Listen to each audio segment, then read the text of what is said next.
Halo teman-teman semua, pada video pembelajaran kali ini saya akan membahas tentang uji rata-rata populasi menggunakan standar deviasi populasi diketahui menggunakan software SPSS.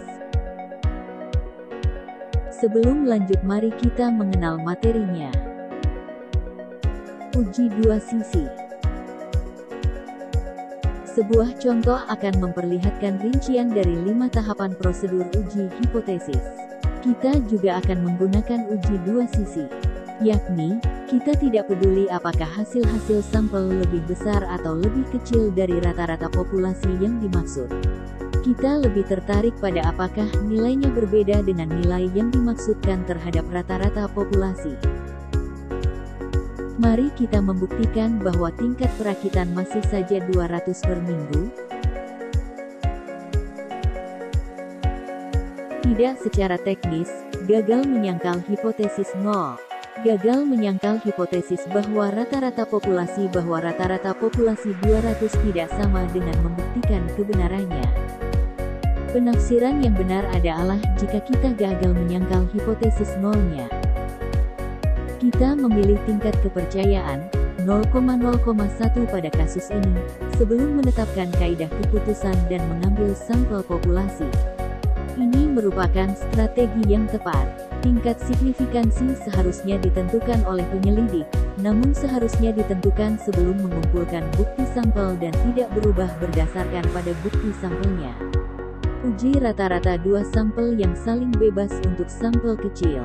Uji hipotesis dengan menggunakan uji T dapat dilakukan untuk membandingkan 2 rata-rata hitung sampel sehingga bisa ditentukan apakah sampelnya diambil dari populasi-populasi normal dengan rata-rata yang sama. Uji hipotesis memiliki 3 asumsi yaitu 1. Populasi harus berdistribusi normal atau mendekati distribusi normal. 2. Kedua populasi harus independen. 3. Varians populasi adalah sama tetapi tidak diketahui. Uji 2 sampel berpasangan untuk sampel kecil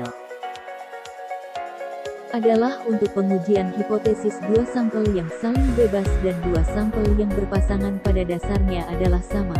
Perbedaannya terletak pada nilai statistik uji T.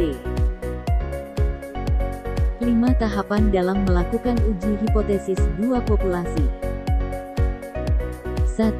Hipotesis terdiri dari 2 bentuk, yaitu hipotesis uji 2 arah dan hipotesis uji 1 arah. Uji 2 arah digunakan untuk mengetahui apakah 2 populasi memiliki proporsi yang sama atau tidak, sedangkan uji 1 sisi digunakan untuk mengetahui apakah populasi pertama memiliki proporsi yang lebih kecil atau lebih besar dibandingkan dengan proporsi pada populasi kedua.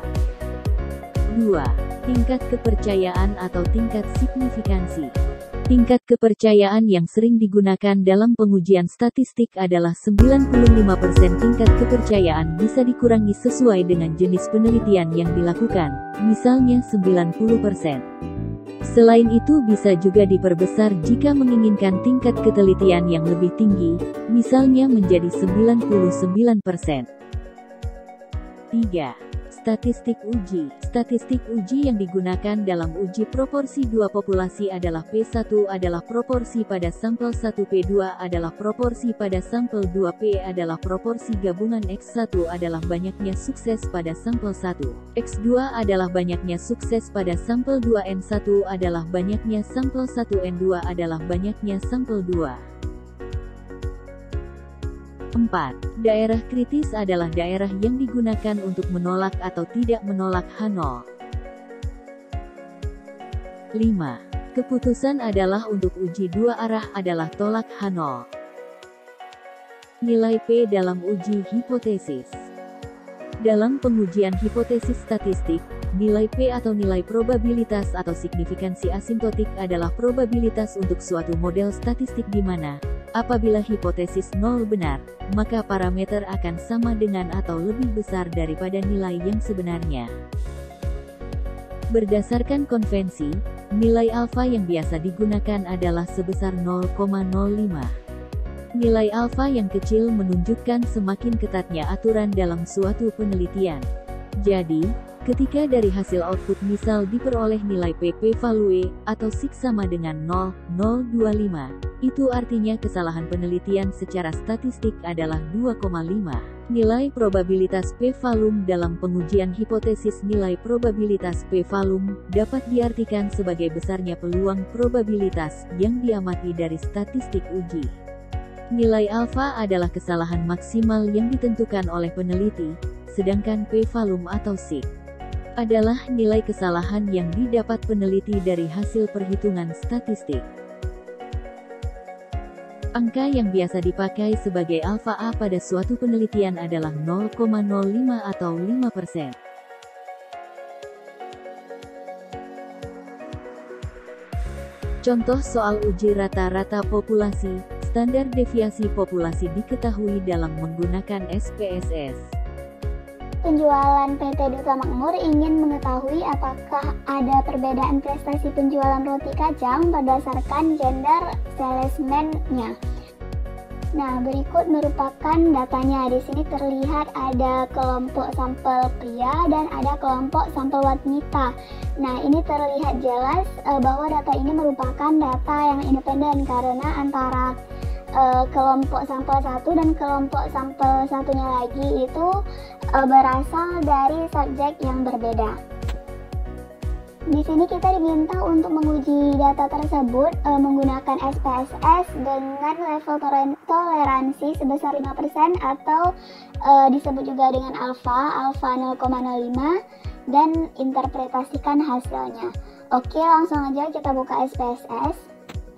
Kemudian klik variable view untuk menamai variabelnya. Di sini kita buat. Nah, pada desimal ini kita nolkan saja karena data kita bukan data yang ada desimalnya. Kemudian pada bagian gender, klik pada value, kotak value ini. Kemudian pada value ini kita buat dulu 1 untuk melabelkan pria.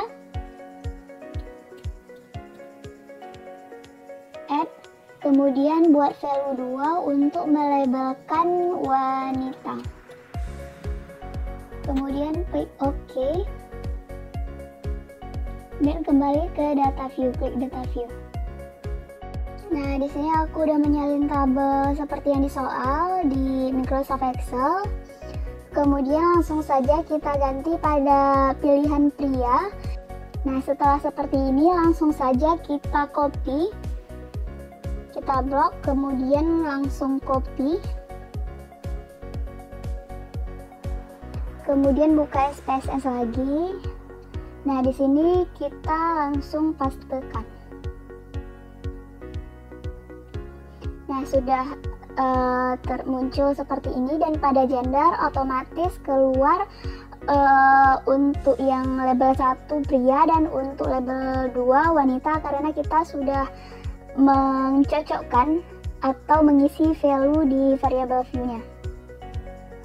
Nah, kemudian langsung klik analyze, compare means, dan independent sample t-test. Kemudian di sini kita pilih jumlah roti, klik tanda panah, kemudian kita klik gender dan masukkan ke grouping variable. Kemudian kita klik define group.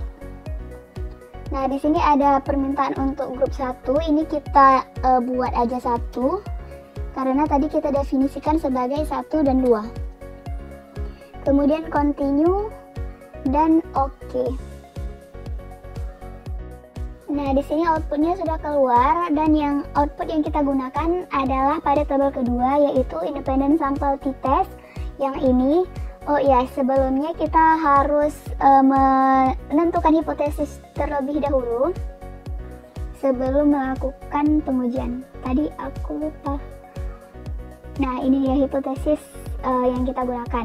Untuk hipotesis 0 di sini sama dengan D0 yang menyatakan bahwa tidak ada perbedaan prestasi penjualan roti kacang berdasarkan gender salesman.